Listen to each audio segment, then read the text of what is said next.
bom dia. No programa Semeando desse sábado será com Marcionila Vasconcelos, que é do grupo Mães que Oram pelos Filhos.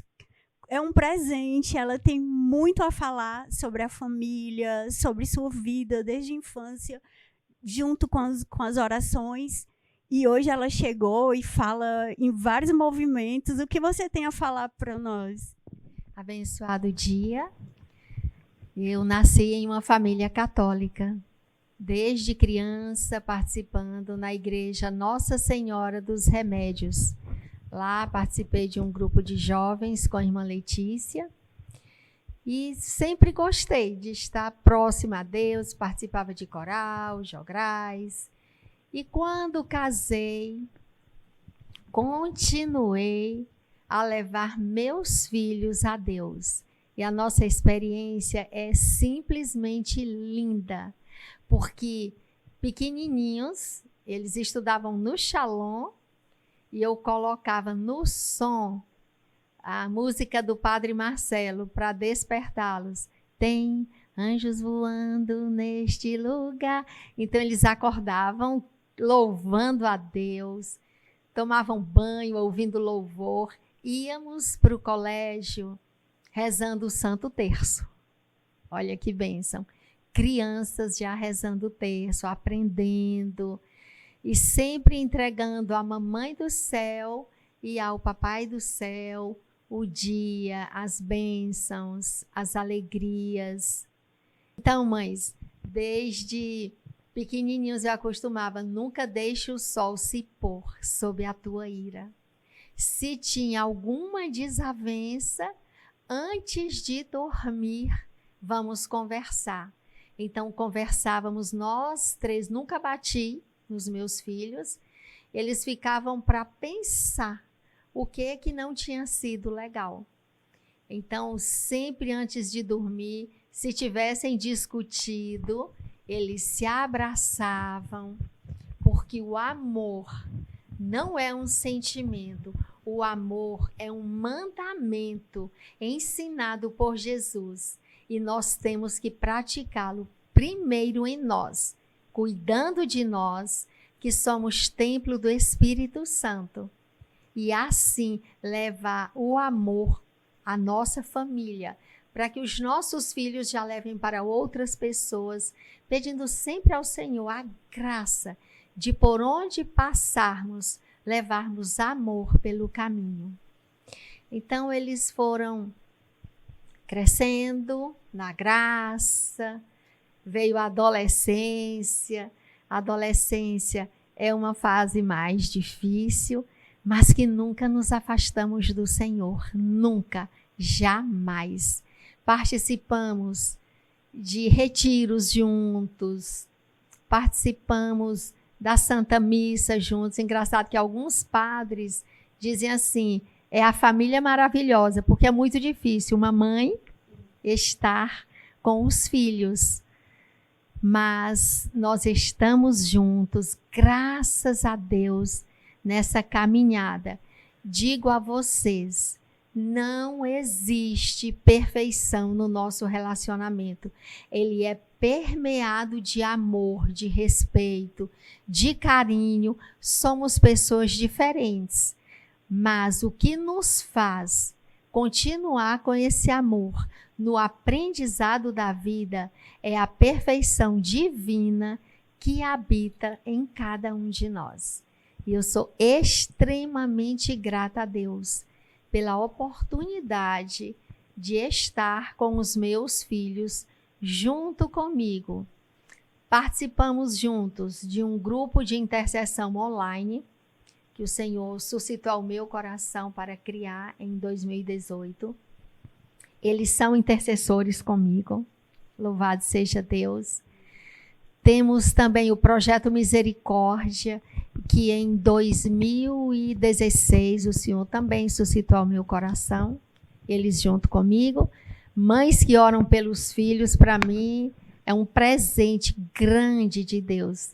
E agora juntos, eles já são da comunidade Um Novo Caminho, e agora eu também estarei com eles no grupo de paz.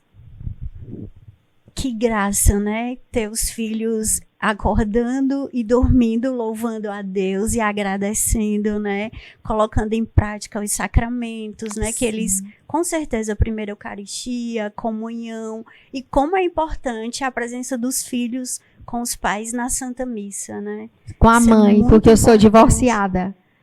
O Caio fez 1 ano em setembro, em outubro nos separamos e já foi divórcio. Então, é uma bênção. Outra coisa interessante, gente. Meus filhos com 10, 12 anos, nós já fazíamos vigília de oração. Eles e uns coleguinhas da rua. Eu chamava os amigos deles para também caminharem rumo ao céu.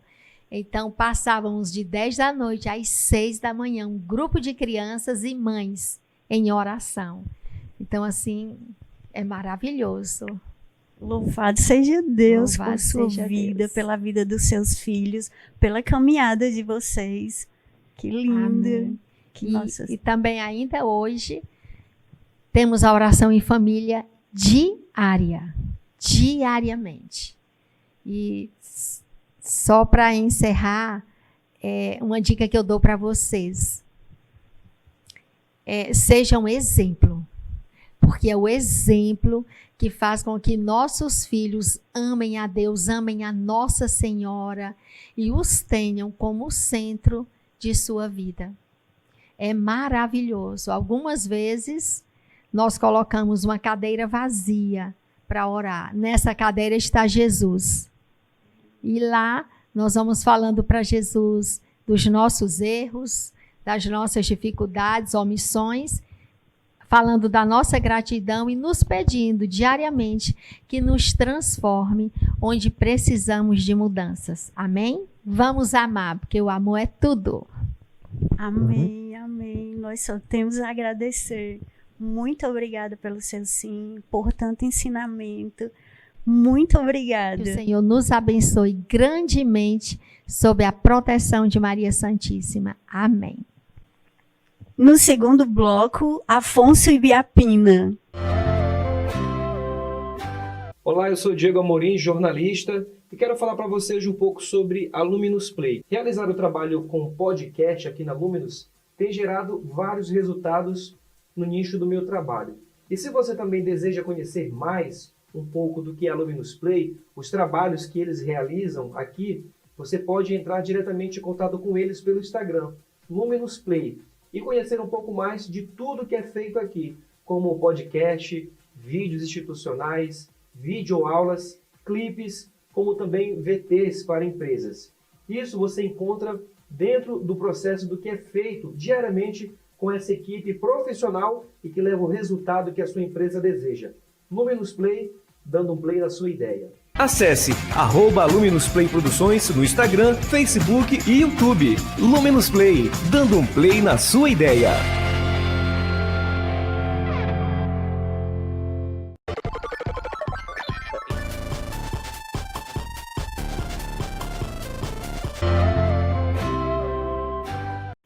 Estamos com a alegria do Senhor no nosso programa Semeando de hoje. E já agradecendo a participação da Claudiana Ramos, que esteve no primeiro bloco, entrevistando uma das componentes das mães que oram pelos filhos. E aqui comigo está outro Ramos, o Bruno Ramos. Bom dia, uma alegria estar lhe recebendo. Bruno, você faz parte de uma comunidade, né? Exatamente. Como é que você ingressou nessa comunidade? Rapaz, eu tinha ali 18, tava pertinho de fazer 18, eu completei 18 já com os meus amigos de comunidade. Sim. E essa pergunta é ótima, né? Porque quando a gente entra nessa vida, vamos dizer assim, mexe com toda a nossa vida, né? Sim. E eu lembro que meus outros amigos do vôlei, lá no Justiniano de Serpa, lá nas atividades todas, ficavam perguntando: menino, o que é que tu tanto faz que tu não anda com a gente? Só quer saber dessa comunidade. E ali a gente começou. Foi seduzido por comunidade Jesus. Fanuel. Foi seduzido por Jesus. A gente, com 18 anos, a gente não tem muito como saber como vai ser a nossa vida. Sim. Então hoje, quando eu encontro pessoas que ainda estão na caminhada, eu sempre faço questão de dizer para essas pessoas: olha, a gente ainda está aqui. Que bacana a gente testemunhar isso, a gente tá seguindo, né, a gente poder nossos cabelos ficando brancos e a gente seguindo nessa caminhada, nessa jornada, né? A gente amadurecer nisso é muito bacana, é um testemunho da nossa jornada mesmo. Isso. Essa comunidade, ela fica onde? A gente está no Ellery, no bairro Ellery, Bairro Ellery. paróquia Nossa Senhora de Lourdes, Sim. né? A gente está lá desde sempre, a gente já tem 18 anos, então Ih, já faz 18 muito anos tempo. que eu fiz 18, né? Tu fez 18. E a gente está lá evangelizando com grupo aberto, várias atividades, Paixão de Cristo a gente faz, Sim. encontros, né? Toda aquela dinâmica de uma vida comunitária. E a gente está seguindo esse barco. Tá seguindo esse barco, né? 18 anos. 18 anos. E como foi assim teu chamado para a vocação da psicologia? O que foi que te atraiu na psicologia? Bacana, né? 10 anos depois, Sim. eu estava numa profissão e eu não me identificava muito. Era para mim muito mais uma questão de trabalho, assim, que eu digo trabalho no sentido de sobrevivência mesmo, né? Sim. E aí eu comecei a pensar que eu queria algo que eu me identificasse, algo que eu pudesse dizer eu sou isso, né? E estou ali, independentemente do que eu estivesse fazendo. E aí saí catando, vamos dizer assim, como diz o Matuto, saí catando, buscando entender. Sim. Na época teve uma pessoa muito importante, que era minha chefe nesse trabalho, Sim. que apostava muito em mim. E aí eu fiquei em dúvida entre direito e psicologia. Sim. Inclusive, eu descobri que essa dúvida é muito comum. Tenho colegas que saíram da psicologia e foram pro direito e que fizeram o caminho inverso também. Por isso que eu sou do direito e gosto da psicologia. Olha né? aí, tá vendo? Tem uma coisa, né? Ali, próxima. E aí resolvi apostar, sem muitas expectativas, assim. Eu disse, eu vou fazer um semestre. Sim. E vamos ver, né? Se eu me identifico com essa profissão.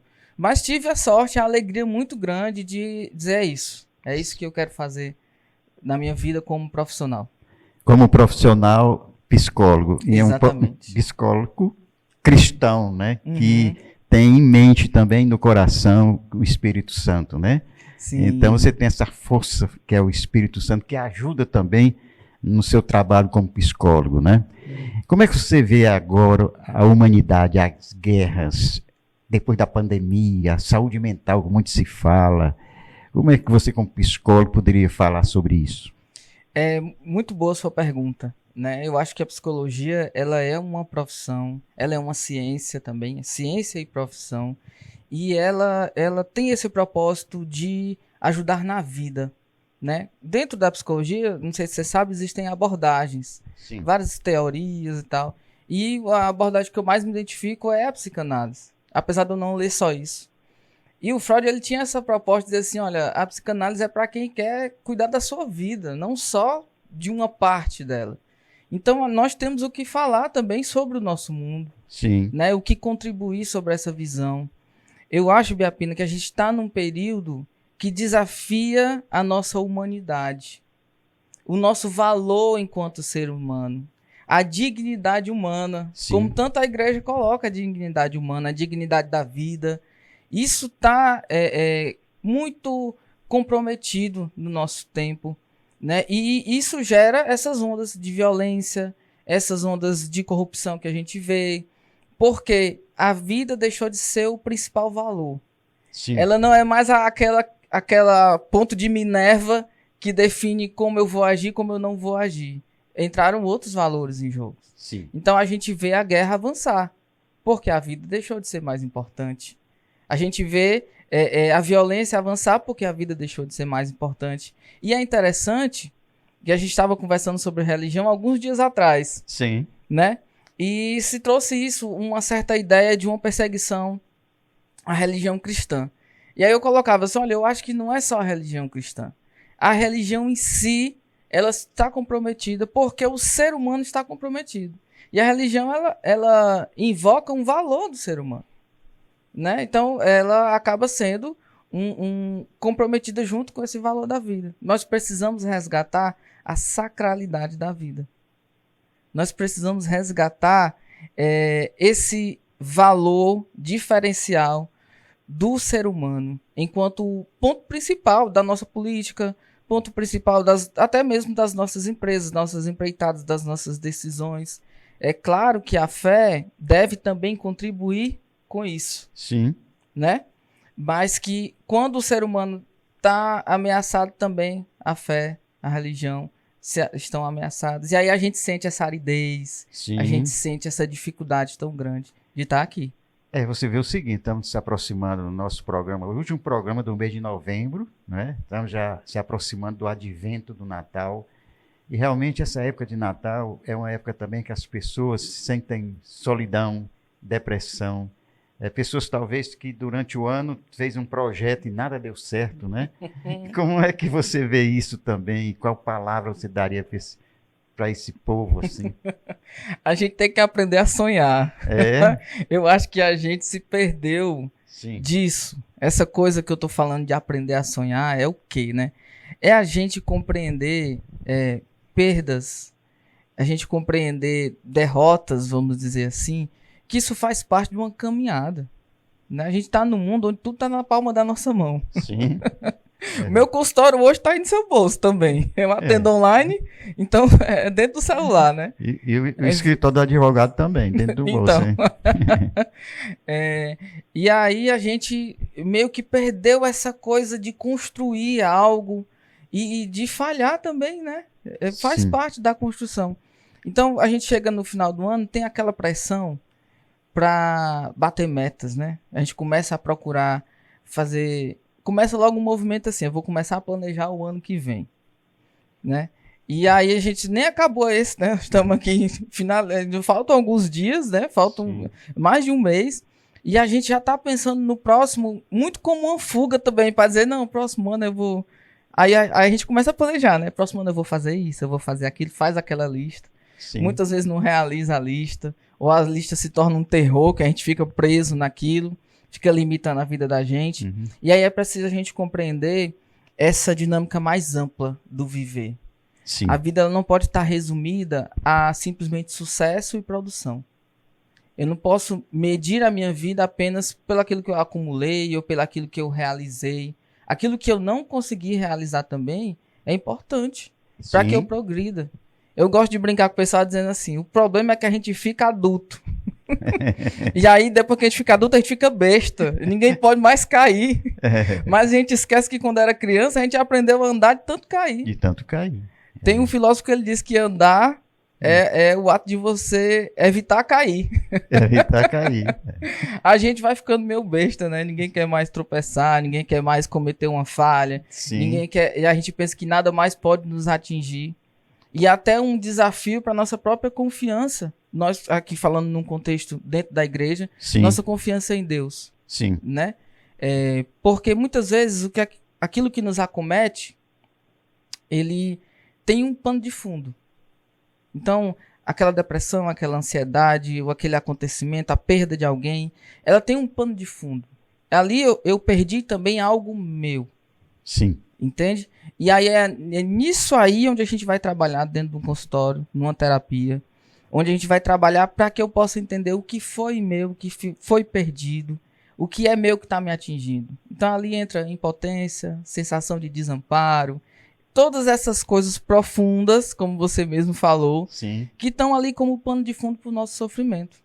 Sim. Muitas vezes eu já vivi essa história várias vezes, inclusive como paciente também.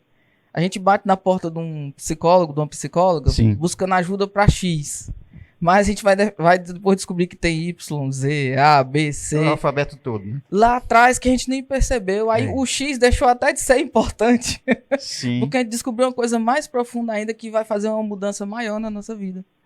Eu fico, como advogado do direito, né? Sim. Apaixonado pela psicologia também, porque a gente trata com o povo também, que procura que a gente solucionar os problemas, né?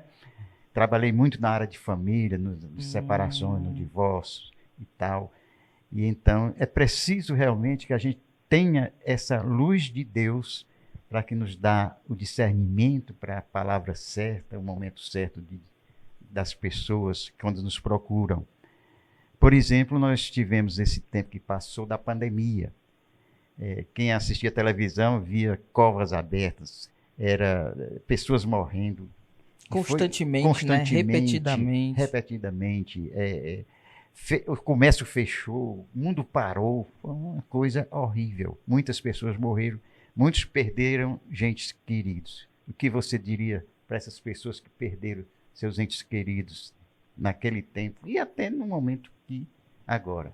Eu acho que tem uma coisa que foi muito mexida na pandemia, que é a sensação do coletivo, né? Foi uma perda coletiva, que atingiu a todos. Sim. Mesmo eu, que não perdi, graças a Deus, ninguém na minha família, pude sentir a dor daqueles que estavam falecendo, né?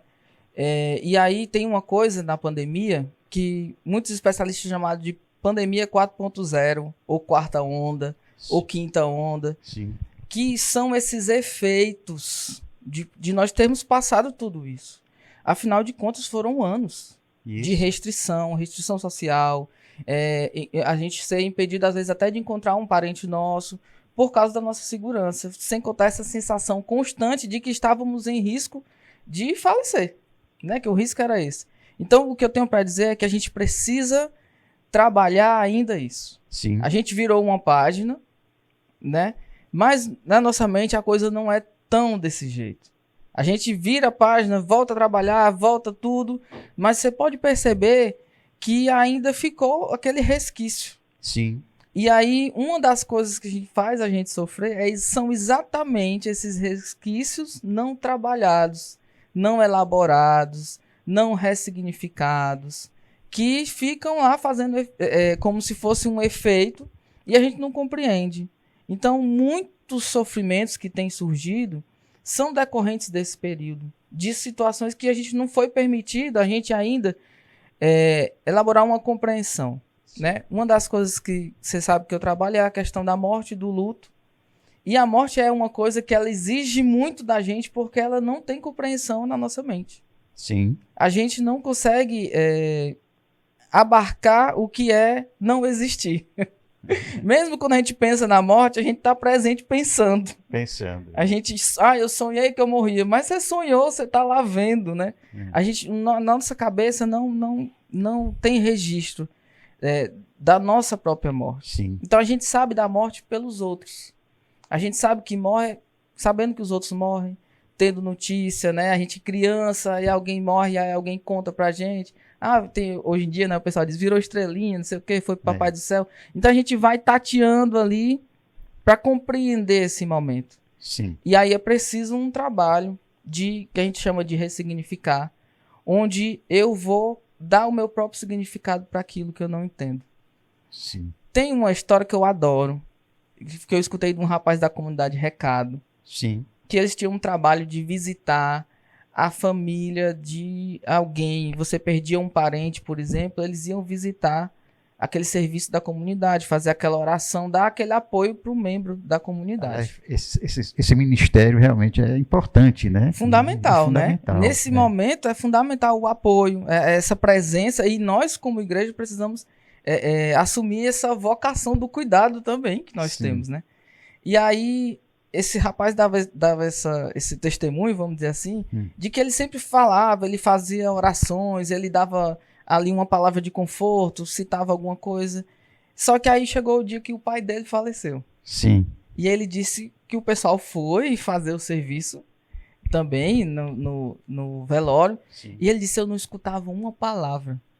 Tudo que me disseram, todas as orações, nada, era como se eu estivesse fora do mundo. Sim. E ele disse que desde que ele viveu essa experiência, ele entendeu que ali não era o que se dizia, não era o que se falava, era a presença. Então ele disse assim, olha, agora quando eu vou, eu não fico mais falando um monte de coisa. Eu chego, tô aqui, meu irmão. Tô aqui, minha irmã. Não precisa falar muito. Porque nós estamos diante de um momento onde as palavras não chegam, não abarcam. Exatamente. Então ali o que a palavra não abarca, né? É o afeto, é a presença. É o abraço. É o abraço. É o consolo. Exatamente.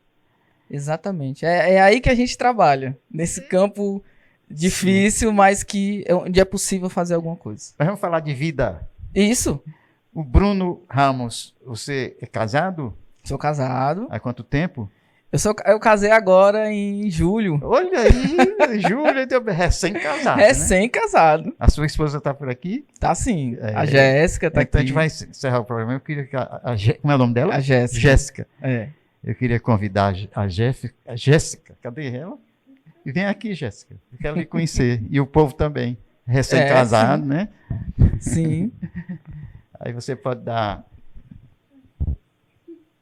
ficar aí perto dele. Bem, Jéssica, um prazer, viu? A gente tem uma sorte de ser um casal de terapeuta. É. Porque ela não é psicóloga. Sim. Ela é massoterapeuta, esteticista. Ah. Mas muito nesse trabalho do cuidado. Sim. Né? Que é o trabalho também que eu oriento dentro da psicologia, é o trabalho de cuidar das pessoas. Isso. E é um trabalho lindo de Deus. Que Deus abençoe você, seu casamento, viu?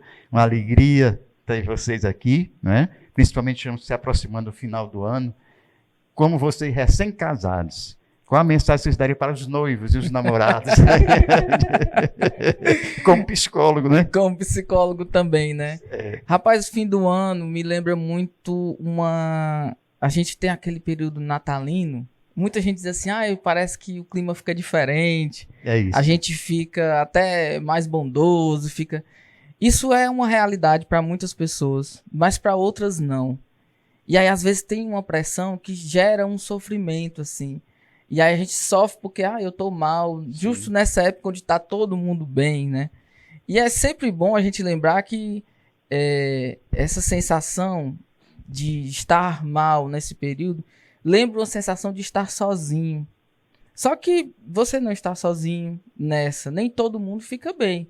Tem-se um apelo, muitas vezes até comercial da coisa, né? Às vezes até sem aquela base de fundo que está no Natal, né? E a gente precisa compreender que os processos da vida, eles não pedem licença ao calendário. Sim. Então, para os noivos também, isso me lembra que a jornada, ela é altos e baixos. Sim. Ela é desafios, ela é conquistas, ela é uma construção. A gente precisa trazer essa dimensão da construção. Sim. Né? Que eu preciso colocar ali, a psicanálise vai chamar de investimento, toda vez que eu me dedico a alguma coisa. Então eu preciso me dedicar. Eu preciso, dentro do contexto da igreja, eu preciso trazer para as minhas orações, eu preciso trazer isso para a minha vida. Ali naquele momento é uma transformação, você está construindo uma família. Sim. Tenho muito conversado com os casais nesse sentido. Sim. Você está construindo uma família, é uma empreitada, é para lá na frente, sabe? É uma obra, não é agora, assim, Sim. ligeiro. Então as pessoas têm esse hábito hoje de tudo tomar como imediato e o que eu estou vivendo agora não tem jeito, não vai mudar. E é uma construção. Lembrar que vai passar. Eu costumo muito dizer para meus pacientes, olha, lembra que uma crise passa. Quando ela passar, a gente vai descobrir o que é que aconteceu e vai retomar. Né? Então, eu trago para os casais também essa dimensão. Sim. Que a gente olhe, tenha a ousadia de olhar assim longe. Tenha a ousadia, né? A gente é convidado a ser como águias, né? Sim. Tenha a ousadia de olhar lá na frente. Sim. Construir o nosso futuro mesmo. Dentro dessa responsabilidade também, sabendo que o que a gente decide hoje é o que vai respingar amanhã, né? Que essa pequena semente, que são vocês dois, recém-casados, seja uma semente de uma construção de um mundo novo, de um mundo com mais paz, um mundo mais maravilhoso, cheio do amor de Deus no coração de cada pessoa, principalmente dos jovens, principalmente vocês que estão iniciando uma nova vida e para os que já caminharam, como eu, já no casamento há muitos anos, né? Para nós todos possamos nos dar as mãos na oração e no amor de Deus, construirmos a nova civilização do amor. Até o próximo sábado, se Deus quiser. Obrigado pela sua presença, obrigado. Jéssica. Viu? E Deus abençoe vocês. Amém.